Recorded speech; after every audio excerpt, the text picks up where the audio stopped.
Loan সঠিক কাজে ব্যবহার করতে পারলে তুমিও ধনী হতে পারো। ব্যবহারে গরিব ধনীর পরিচয়।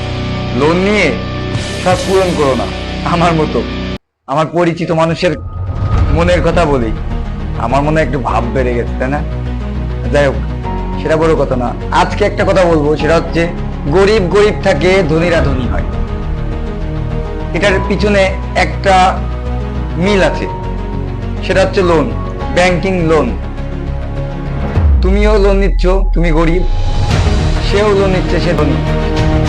কিন্তু ব্যবহারে গরিব ধনীর পরিচয়। তুমি লোন নিচ্ছ ফ্রিজ কেনার জন্য, তুমি লোন নিচ্ছ বাইক কেনার জন্য, তুমি লোন নিচ্ছ মোবাইল কেনার জন্য। তোমার লোন শোধ করবে তো তুমি, তাই না? তোমার বাইক লোন শোধ করবে না, তোমার ফ্রিজ লোন শোধ করবে না, তোমার মোবাইল লোন শোধ করবে না, তুমি করবে। ধনীরা লোন নিচ্ছে, এটা ব্যবসা প্রতিষ্ঠান তৈরি করছে, প্রফিট আসছে, লোন দিচ্ছে। সে কিন্তু লোন দিচ্ছে না, ওই প্রতিষ্ঠান লোন দিচ্ছে। এখন লোন শোধ হয়ে গেলে প্রতিষ্ঠানের মালিক সে। লোন শোধ হয়ে গেলে ওই লোন নিতে পারবে, ওই প্রতিষ্ঠান দেখিয়ে লোন নিবে বৃদ্ধি করার জন্য। তুমি কি দেখিয়ে লোন নিবে? তুমি তো 6 মাসের ফ্রিজের লোন দিলে, ঠিক আছে, তোমার কি ক্ষতি হলো? প্রতি মাসে 150 টাকা ধরলাম, তোমার বিদ্যুৎ বিল বেড়েছে। এখন তুমি চিন্তা করো 1 বছরে কত আসে। আমি অঙ্কে কাঁচা, তোমরা হিসাব করে নাও। 5 বছরে কত আসে, 10 বছরে কত আসে পাওয়া যাবে একটু।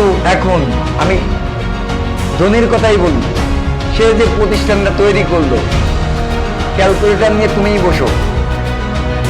প্রতি মাসে তার প্রফিট থাকে 2000 টাকা। বছরে কত? 5 বছরে কত? 10 বছরে কত? লোন নিয়ে সব পূরণ করো না আমার মতো। মোবাইল কিনছি, বাইক কিনছি, ফ্রিজ না, ফ্রিজ কিনিনি, কেনার জন্য পাগল হয়েছিলাম, কিন্তু কিনবো না। লোনে 20%, ক্যাশে 50% দিবে। লোন সঠিক কাজে ব্যবহার করতে পারলে তুমিও ধনী হতে পারো। আর সঠিক কাজে ব্যবহার না করলে, বাইক তো কিনেছো, সেও কিনবা কি দিয়ে, এটা তো ভাবতে হবে তোমাকে। আমি একটু বেশি কথা বলি, ভাব বেড়ে গেছে তো, কিন্তু নিজের শিক্ষা থেকে বলি, এজন্যই তো নিজেকে শিখে বলি।